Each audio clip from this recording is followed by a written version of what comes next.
Well, today I got the transmission cross member in and bolted in. I also got the drive shaft in. I got the wires hooked up, just not kneaded up. I still got two wires to hook up for the overdrive. I also got the engine mount bolts done. That's it for right now until I get the detent or downshift cable. Also the fitting there for the one line. Also, I want to run a line down for the transmission temperature gauge. That's mainly it for underneath, and the rest is all up top. Well, I'm already seeing a problem. The Cummins, the 92 throttle cable is not long enough.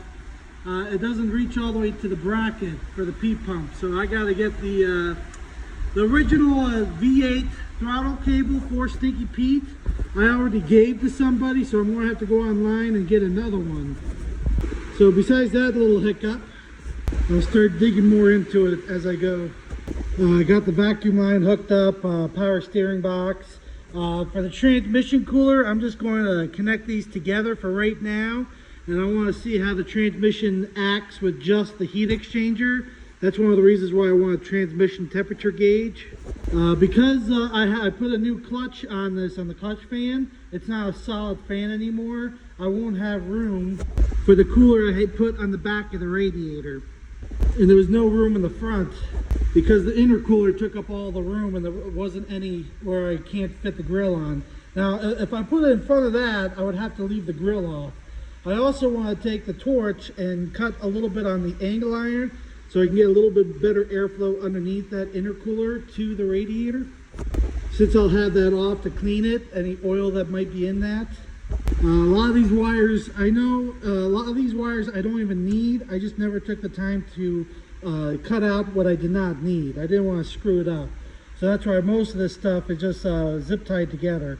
But I gotta move some wires around. I gotta extend the temperature sensor to the sensor in the rear, or see about running a wire to either this temperature sensor or the one in the back to the original gauge on the truck. The heater core hoses are easy to do.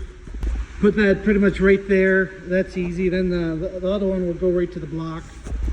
So at least that's easily hooked up. Now, I do have a turbo coming. And the new turbo should be water cooled. So I should be able to hook that in and tie it to the return on it. But if that turbo does not come in time, I can rebuild the turbo on my old 12 valve. Since I have the rebuild kit, I'll just put it on this, even though I know it's going to probably go bad again. It's just too much heat, you know. But you know, with the the exhaust temperature gauge, I can make sure I don't overheat it this time, so it should last a while. But that was just one of the upgrades I wanted to do. And then the other problem I have is I don't have my original throttle cable with the V8 in here. That probably would have mounted right on and worked. I switched it out to the Cummins throttle cable, VE pump. So as you can see, that's as far as it comes out of the firewall. You can see it's about 6 inches too short. So I need a throttle cable also.